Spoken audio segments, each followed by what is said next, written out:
नमस्कार। आज हम डिस्कस करेंगे हिमाचल प्रदेश जीके के इंपॉर्टेंट क्वेश्चन। देखिए, हिमाचल प्रदेश जीके के इंपॉर्टेंट क्वेश्चन जो है वो डिस्कस करेंगे। हर एक question exam point of view से इंपॉर्टेंट है और डेफिनेटली आपकी आने वाले एग्जाम्स में हेल्प करेगा। जिस भी एग्जाम में हिमाचल जीके पूछी जाएगी आपकी डेफिनेटली हेल्प होगी, चाहे वो पीजीटी का एग्जाम हो, एलाइड का एग्जाम हो, एचएएस का एग्जाम हो या फिर हिमाचल का कोई और एग्जाम क्यों ना हो, बहुत ज़्यादा हेल्प होने वाली है। तो क्वेश्चन नंबर 1 से जो है अभी डिस्कशन को हम स्टार्ट करेंगे। क्वेश्चन नंबर 1 में बोलते हैं पाठशाला आयुष वाटिका वॉज इनॉग्रेटेड ऑन। तो बोलते हैं कि पाठशाला आयुष वाटिका, इसको जो था वो कब इनॉग्रेट किया गया था।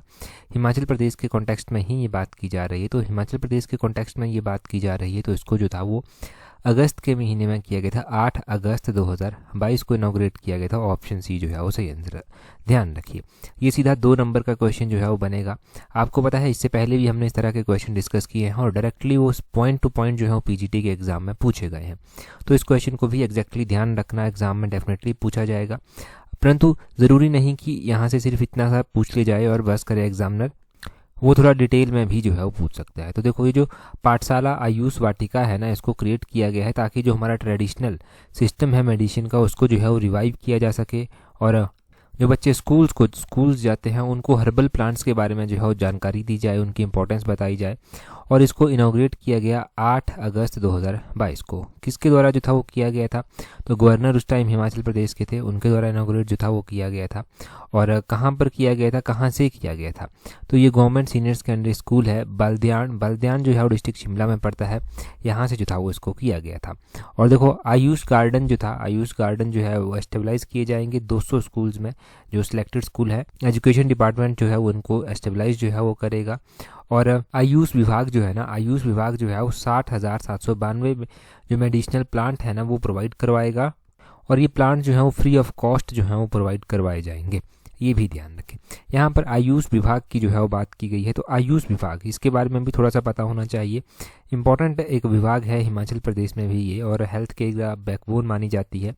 आयुष की स्थापना कब की गई थी, आयुष की स्थापना 1984 में जो था वो की गई थी। आयुष का पूरा नाम क्या है, आयुष का पूरा नाम है A stand for Ayurveda, Y stand for yoga, उसके बाद N stand for naturopathy, U stand for Unani, Siddha, S stand for सिद्धा और एच स्टैंड फॉर होम्योपैथी। तो आयुर्वेदा, योगा एंड नेचुरलपैथी, यूनानी, सिद्धा एंड होम्योपैथी, ये जो है वो उसका पूरा नाम है आयुष का पूरा नाम भी ध्यान रखना।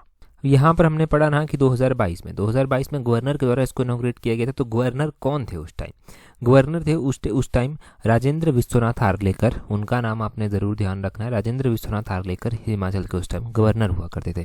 क्वेश्चन पूछने वाला इस तरह से भी क्वेश्चन पूछ लेता है कई बार कि 2022 में हिमाचल के गवर्नर कौन थे, या मैच करने को कुछ भी दे देगा तो इनका नाम आप ज़रूर ध्यान रखना। अगले क्वेश्चन में देखिए क्या बोलते हैं who was second chief justice of Himachal Pradesh high court after M H Beg, यानी कि हिमाचल प्रदेश के जो दूसरे चीफ जस्टिस थे हाई कोर्ट के मिर्जा हिमदुल्ला बेग के बाद, वो कौन थे। देखो, हिमदुल्ला बेग के बाद अगर हम बात करें कि हिमाचल प्रदेश के जो दूसरे चीफ जस्टिस बने थे वो कौन बने थे हाई कोर्ट के, तो वो बने थे justice RS Pathak. Option A जो है वो सही आंसर हो जाएगा। हिमाचल प्रदेश हाई कोर्ट के बारे में थोड़ा सा जान लेते हैं। 1971 में इसकी स्थापना की गई थी। 1971 में ही पहले गवर्नर जो है वो बनते हैं। 25 जनवरी 1971 को जो है ये बन जाते हैं, और 25 जनवरी 1971 को ये बनते हैं। ये 9 दिसंबर 1971 तक जो है वो गवर्नर बने रहते हैं। दूसरे गवर्नर बनते हैं RS पाठक जो था वो 18 मार्च को जो है वो बनते हैं 1972 में, ये आपने ध्यान रखना है। और ये 19 फरवरी 1978 तक जो है वो हिमाचल प्रदेश के गवर्नर जो है वो फिर रहते हैं, ये आपने ध्यान रखना है इनके बारे में, ठीक है जी। और उसके बाद तीसरे नंबर के जो गवर्नर बनते हैं वो बनते हैं TU मेहता, ये तीसरे नंबर के गवर्नर जो हैं वो बनते हैं। तीसरे नंबर के गवर्नर जो हैं ये कब बनते हैं, ये 20 फरवरी 1978 को हिमाचल प्रदेश के गवर्नर बन जाते हैं। और 20 फरवरी से लेकर ये 11 दिसंबर 1979 तक हिमाचल के जो हैं वो चीफ जस्टिस बने रहते हैं। चीफ जस्टिस ध्यान रखना है आपने। और उसके बाद कौन बना, उसके बाद VD मिश्रा जो यहाँ पर दिया गया है ना, व्यासदेव मिश्रा, इनका नाम ध्यान रखना है, ये जो है वो बनते हैं। व्यासदेव मिश्रा का कार्यकाल भी जो है वो काफ़ी लंबा जो है वो रहता है। कितना कार्यकाल इनका रहता है, तो ये बनते हैं 12 दिसंबर 1979 को, और 22 दिसंबर 1983 तक जो है ये जो है वो चीफ जस्टिस बने रहते हैं। और इसके बाद कौन बना था, इसके बाद पी डी देसाई जो था वो हिमाचल प्रदेश के चीफ जस्टिस जो था वो बने थे। ये कब बने थे और कब तक रहे थे, तो ये जो था वो 23 दिसंबर 1983 को जो है वो बन जाते हैं। जैसे ही 22 दिसंबर 1983 को जो है वो व्यासदेव मिश्रा रिटायर होते हैं, वैसे ही जो है वो 23 दिसंबर 1983 को ये जो है वो बन जाते हैं और ये रहते हैं 10 नवंबर 1988 तक। ये आपने ध्यान रखना है। तो हर एक गवर्नर, जो पहले के 4 गवर्नर थे वो मैंने आपको बता दिए, वो आप ध्यान रखना कि कौन कब से लेकर कब तक रहे। हाँ, पहली महिला गवर्नर हिमाचल प्रदेश की कब बनी थी और कौन बनी थी। पहली महिला गवर्नर हिमाचल प्रदेश की जो था वो श्रीमती लीला सेठ जो था वो बनी थी। ये आपने ध्यान रखना है। कब ये बनी थी, ये 6 अगस्त 1991 को जो था वो बनी थी। ये आपने ध्यान रखना है। और कब तक ये रही थी, तो इनका आपने ध्यान रखना है कि ये 19 अक्टूबर 1992 तक जो था वो रही थी। कब तक रही थी, 19 अक्टूबर 1992 तक ये रही थी। तो इनका कार्यकाल भी पता चल गया। ये इंपॉर्टेंट क्वेश्चन यहाँ से हो गए। अगला क्वेश्चन देखिए। अगला क्वेश्चन ध्यान से देखना आप। बोलते हैं according to 2011 census which state of India has lower literacy rate than Himachal Pradesh. 2011 की जनगणना के अनुसार भारत के किस राज्य का साक्षरता दर हिमाचल से कम है। यहाँ पर कुछ ऑप्शन दिए गए हैं। अब आपको बताना है कि कौन सा स्टेट ऐसा है जिसका जो लिटरेसी रेट है वो हिमाचल से कम है। देखिए 2011 की जो जनगणना हुई थी उसके अकॉर्डिंग हिमाचल का जो लिटरेसी रेट था वो था 82.80। अब जो बाकी ऑप्शन में स्टेट दिए गए हैं उनका जो है हम रैंक यहाँ पर जानते हैं, तो और जो है क्वेश्चन क्लियर हो जाएगा। त्रिपुरा यहाँ पर दिया गया है, इसका लिटरेसी रेट 87.22% था। चंडीगढ़ यहाँ पर दिया गया है, चंडीगढ़ की बात करें तो इसका 86.05% है। महाराष्ट्र यहाँ पर दिया गया है, महाराष्ट्र की बात करें तो इसका 82.34% है। और उसके बाद मिज़ोरम यहाँ पर दिया गया है। मिज़ोरम की अगर हम बात करें तो मिज़ोरम का लिटरेसी रेट जो है वो कितना है, मिज़ोरम का लिटरेसी रेट जो है वो है 91.33%। ठीक है जी, 91.33% मिज़ोरम का है। इन ऑप्शंस के हिसाब से देखें तो भारत का राज्य है ये महाराष्ट्र, जिसका साक्षरता दर हिमाचल प्रदेश से कम है। हिमाचल का 82.80 है, महाराष्ट्र का 82.34% है। ऑप्शन सी जो है वो सही आंसर हो जाएगा। अब देखो सबसे ज़्यादा लिटरेसी रेट जो है वो कौन से स्टेट का है। सबसे ज़्यादा लिटरेसी रेट आपको पता है कौन से स्टेट का है, केरला स्टेट का लिटरेसी रेट है। केरला का लिटरेसी रेट है 94%। ये आपने ध्यान रखना है। इंडिया के अगर हम ओवरऑल लिटरेसी रेट की बात करते हैं तो इंडिया का लिटरेसी रेट 74% है, 74.04% जो है वो है। और इंडिया के लिटरेसी रेट में आपने मेल लिटरेसी रेट और फीमेल लिटरेसी रेट भी ध्यान रखना है। इंडिया का जो मेल लिटरेसी रेट है वो है 82.14% और फीमेल लिटरेसी रेट इंडिया का कितना है, तो वो है 65.46%। ये आप नोट करें यहाँ से। बाकी हिमाचल का जो मेल फीमेल लिटरेसी रेट है वो भी मैं यहाँ पर बता देता हूँ। मेल लिटरेसी रेट है हिमाचल प्रदेश का 89% और फीमेल लिटरेसी रेट है 75%। अप्रॉक्सीमेटली में ध्यान रखना। अगर एग्जैक्टली ही ध्यान रखना है आपको तो आप इस तरह से ध्यान रख सकते हैं कि हिमाचल का जो मेल लिटरेसी रेट है वो 89.53% है और फीमेल लिटरेसी रेट 75.93% है। अगला क्वेश्चन देखते हैं अब हमारे पास क्या पूछा गया है। बोलते हैं according to 2011 census which state of India has population density less than Himachal Pradesh. तो बोलते हैं कि 2011 की जनगणना के अनुसार भारत के किस राज्य का जो जनसंख्या घनत्व है वो हिमाचल से कम है। एक बार मैं फिर से इस क्वेश्चन को जो है बोलता हूँ। देखिए यहाँ पर बोला गया है कि 2011 की जो जनगणना हुई उसके अनुसार भारत के किस राज्य का जो जनसंख्या घनत्व था, जो डेंसिटी ऑफ पॉपुलेशन थी वो हिमाचल से कम थी। तो हिमाचल से कम पूछी गई है यहाँ पर। पहला क्या था, पहला ऑप्शन है मणिपुर। तो मणिपुर की जो है वो पॉपुलेशन डेंसिटी कितनी है, मणिपुर की पॉपुलेशन डेंसिटी है 128। ठीक है। मेघालय की कितनी है, मेघालय की अगर हम बात करते हैं यहाँ पर तो मेघालय की है 132 मेघालय की है। नागालैंड ऑप्शन में दिया गया है। नागालैंड की अगर हम बात करते हैं कि नागालैंड की पॉपुलेशन डेंसिटी जो है वो कितनी है, तो नागालैंड की है 119। ये नागालैंड की है। अगर हम सिक्किम की बात करते हैं तो सिक्किम का आपने क्या ध्यान रखना है कि सिक्किम की कितनी है, सिक्किम की सिर्फ और सिर्फ 86 है। तो इस हिसाब से जब हिमाचल से कम वाली पूछी गई तो हिमाचल की तो 123 है, तो 123 से कम 119 हुआ और 86 हुआ। तो इस हिसाब से ऑप्शंस देखेंगे तो तीसरा और चौथा ऑप्शन जो है वो सही हो जाएगा। ऑप्शन सी जो है वो सही आंसर है। तीसरा और चौथा ऑप्शन जो है वो सही आंसर हो जाएगा, यानी कि नागालैंड और सिक्किम। देखो हम पॉपुलेशन डेंसिटी की अगर हम बात करते हैं तो पॉपुलेशन डेंसिटी के संदर्भ में आपने क्या ध्यान रखना है कि इंडिया की जो पॉपुलेशन डेंसिटी है वो है 382। ये आपने ध्यान रखना है 2011 की जनगणना के अनुसार। अगर आपसे ये पूछ लिया जाए कि हिमाचल के जो पड़ोसी राज्य हैं जैसे कि उत्तराखंड हो गए, उत्तराखंड की पॉपुलेशन डेंसिटी जो है वो कितनी है, 189 उत्तराखंड की है। पंजाब भी जो है बाउंड्री शेयर करता है, पंजाब की कितनी है, पंजाब की 551 है। पंजाब के अलावा जो है हमारे साथ हरियाणा भी जो है बाउंड्री शेयर करता है, हरियाणा की जो है वो कितनी है, 573 हरियाणा की है। ये ध्यान रखना है। ठीक है जी, तो ये हमने मोटे मोटे तौर पर सारा जान लिया। बाकी हमने ये जान लिया कि हिमाचल के संदर्भ में अगर इस तरह से क्वेश्चन पूछा जाएगा तो किस तरह से क्या क्या आंसर जो है वो हो सकते हैं। पब्लिक सर्विस कमीशन डेफिनेटली इस तरह के पैटर्न को ही जो है वो फॉलो कर रहा है।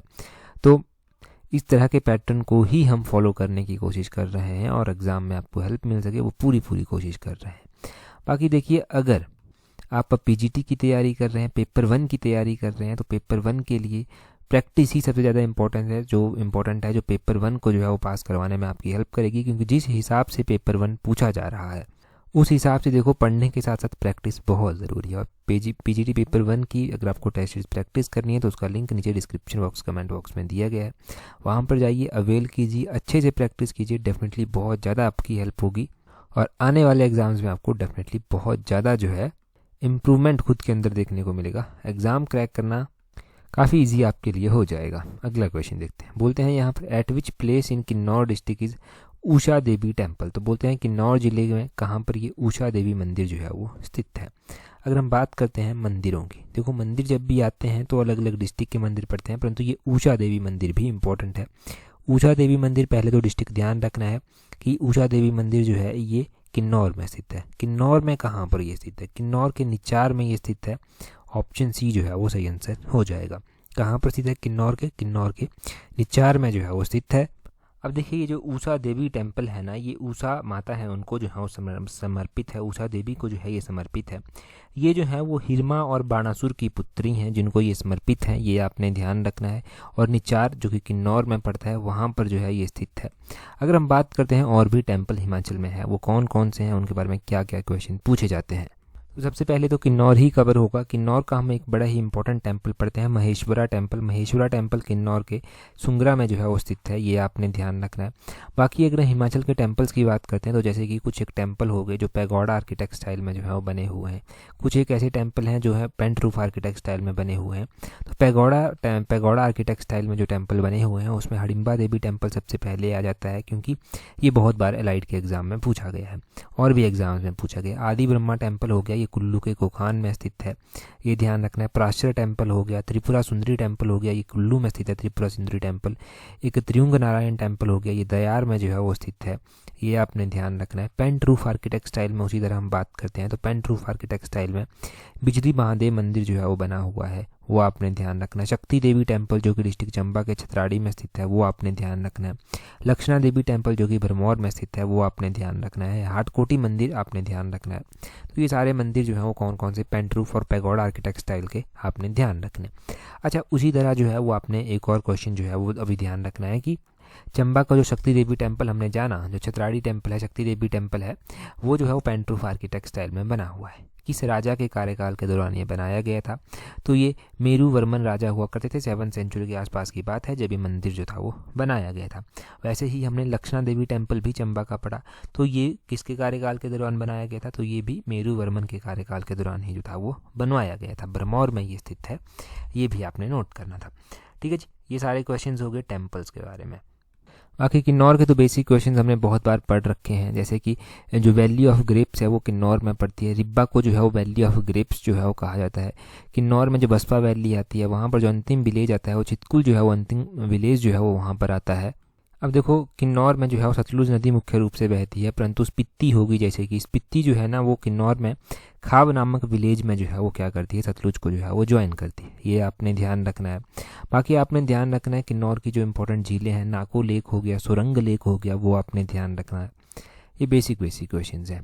अगला क्वेश्चन देखें क्या बोलते हैं। नेक्स्ट क्वेश्चन में बोलते हैं to which place did major Mehar Das who took active part in Indian National Army belong. तो बोलते हैं कि मेजर मेहर दास जो एक भारतीय राष्ट्रीय सेना के, इंडियन नेशनल आर्मी जो उस टाइम हुआ करती थी, उसके सक्रिय एक सिपाही थे, इनके द्वारा भाग लिया गया था। तो ये किस स्थान से संबंधित है, कहाँ से ये संबंधित हैं, तो ये जो है ना ये नहरण-पुखर के हैं, नहरण-पुखर ऑप्शन बी जो है वो सही आंसर हो जाएगा। नहरण-पुखर के ये हैं, ये नहरण-पुखर पड़ता कहाँ पर है, कौन से डिस्ट्रिक्ट में पड़ता है, तो ये डिस्ट्रिक्ट कांगड़ा में जो है ये पड़ता है। कई बार ना एग्जामिनर क्या करता है, एग्जामिनर ना कई बार सिंपली कुछ नहीं करेगा, वो नहरण-पुखर दे देगा मैच करने को कि कांगड़ा में है, और 2-4 ऐसे अलग अलग प्लेसेस दे देगा और वो मैच करने को पूछ लेगा। तब भी ध्यान रखना है कि नहरण-पुखर जो है वो कांगड़ा में स्थित है, और ये जो मेहरदास थे ना, मेजर मेहरदास, ये यहाँ से संबंध रखते थे।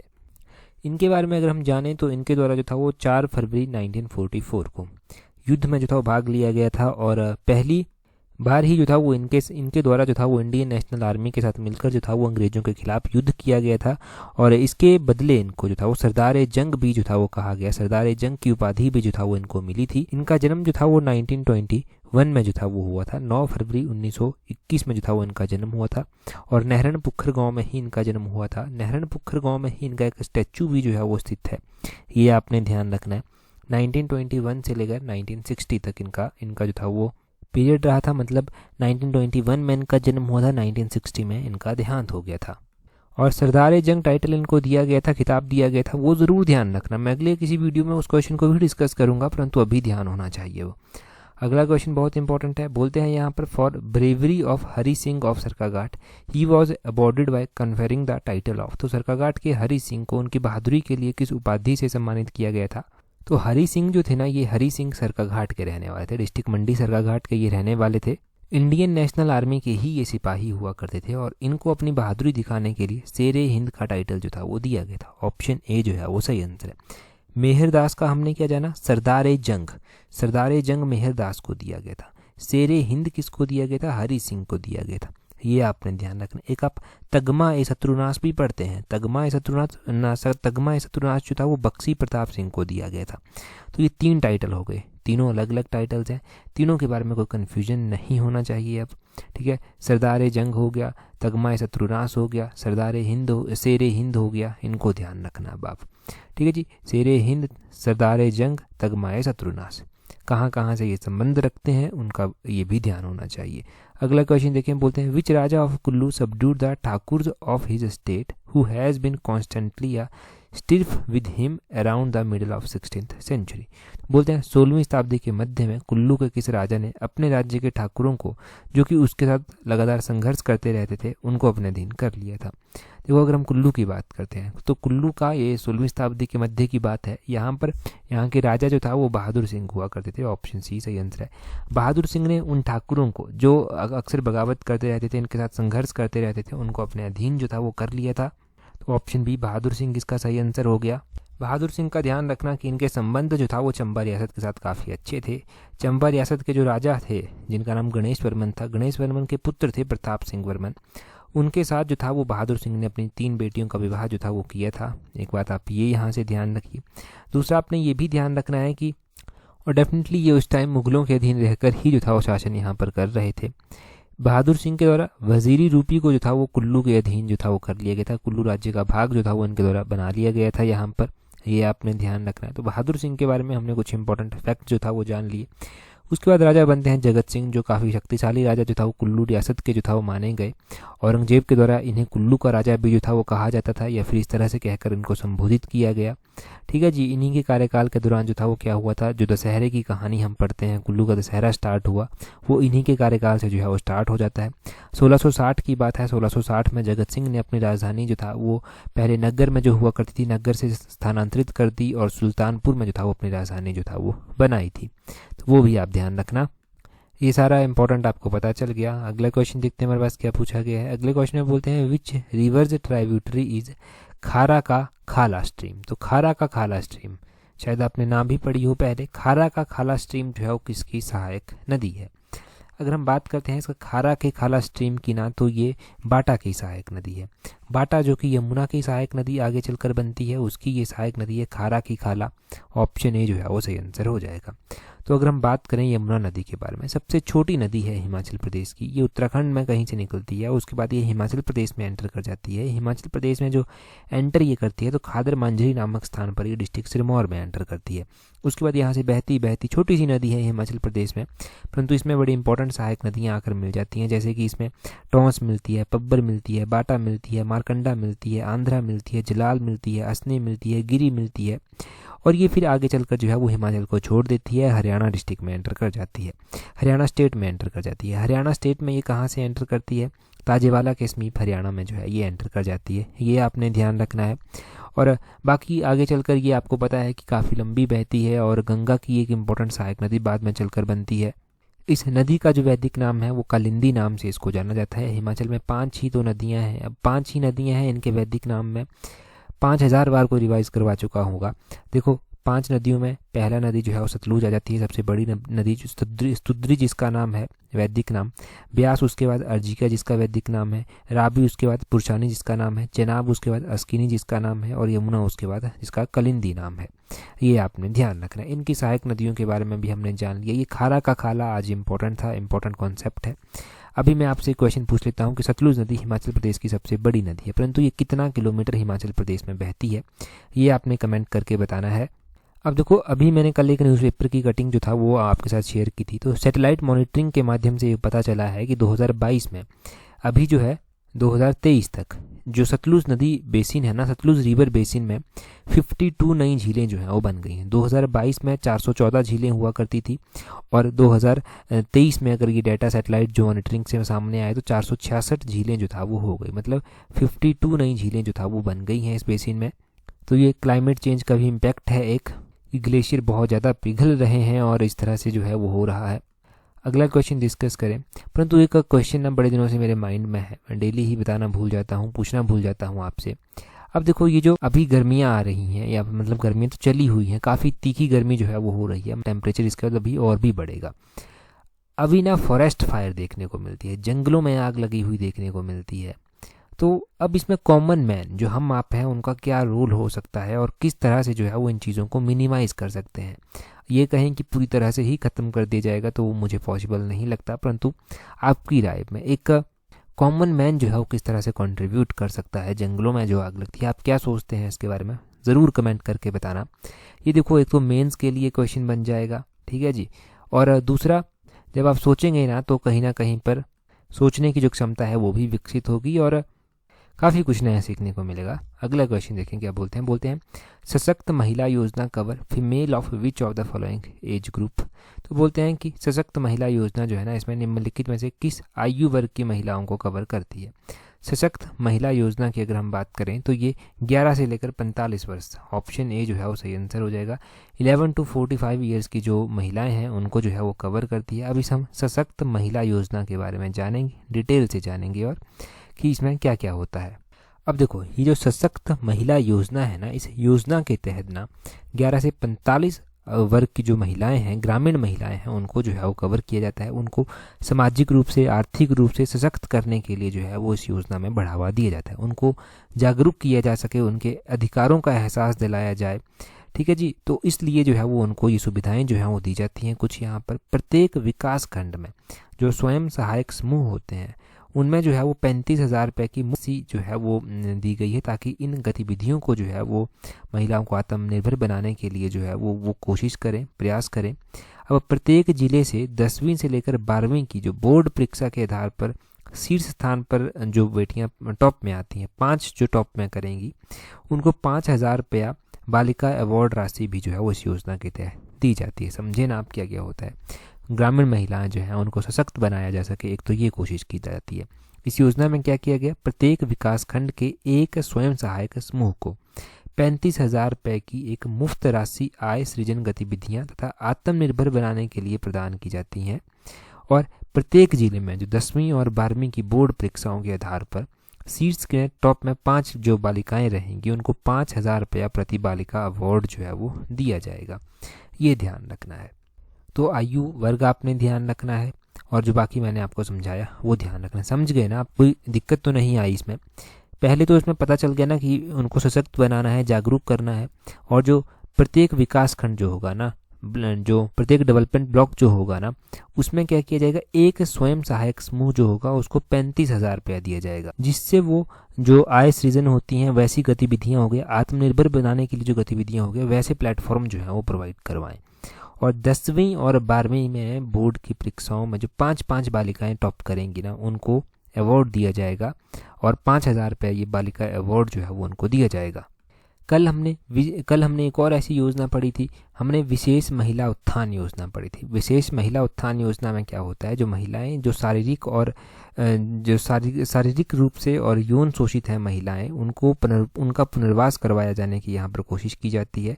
उनको तकनीकी और व्यावसायिक प्रशिक्षण जो है वो दिया जाता है और 3,000 रुपया प्रतिमाह छात्रवृत्ति जो है वो दी जाती है। जो प्रशिक्षण अवधि होगी जब वो पूरी हो जाएगी तो प्रशिक्षु जो होगा ना, प्रशिक्षु को ₹800 जो है वो दिया जाएगा। उसके बाद प्रति प्रशिक्षु जो है वो उसको दिया जाएगा प्रशिक्षण के बाद। ठीक है, पता चल गया, कोई दिक्कत तो नहीं आई। अब देखो एलाइड सर्विसेज की तैयारी कर रहे हैं ना, तो ये क्वेश्चन वहाँ पर और भी ज़्यादा इंपॉर्टेंट रोल प्ले करेंगे। एलाइड सर्विसेज की टेस्ट सीरीज अगर आपको प्रैक्टिस करनी है तो देखो एलाइड सर्विसेज की टेस्ट सीरीज का लिंक नीचे डिस्क्रिप्शन बॉक्स कमेंट बॉक्स में दिया गया, वहाँ से आप अवेल कर सकते हैं। अब देखो एलाइड की टेस्ट सीरीज को अच्छे से प्रैक्टिस करेंगे, ईमानदारी से प्रैक्टिस करेंगे तो एलाइड में आपको इम्प्रूवमेंट देखने को मिलेगी। एलाइड के साथ साथ आपको अपना स्कोर भी इम्प्रूव होता दिखेगा। जब तक आप ऑनेस्टली प्रैक्टिस करेंगे ना धीरे धीरे सभी टेस्ट सीरीज को, तो एंड तक आपको देखने को मिलेगा कि आपने बहुत कुछ इम्प्रूव किया है और डेफिनेटली फाइनल मेरिट लिस्ट में आप अपना नाम देख पाएंगे। टेस्ट सीरीज देख लेना, उसका लिंक नीचे डिस्क्रिप्शन बॉक्स कमेंट बॉक्स में दिया गया है। क्वेश्चन देखिए, क्वेश्चन में क्या बोलते हैं who was the second governor of Himachal Pradesh after Shri S Chakravarti. तो पहले गवर्नर थे हिमाचल प्रदेश के श्री एस चक्रवर्ती, इनके बाद दूसरे गवर्नर कौन बने थे, ये क्वेश्चन में पूछा गया है। 4 ऑप्शन दिए गए हैं, पिछले कल डिस्कस किया था डिटेल से, जल्दी से कमेंट करके बता दीजिए। टेलीग्राम पर अगर अभी तक ज्वाइन नहीं किया तो टेलीग्राम से सर्च करना @allexam31, आपको हमारा टेलीग्राम चैनल मिल जाएगा। टेलीग्राम पर जुड़ जाइए, वहाँ पर हर एक इंपॉर्टेंट अपडेट आपको मिल जाती है time to time. That's all, thank you very much for watching and listening it very patience.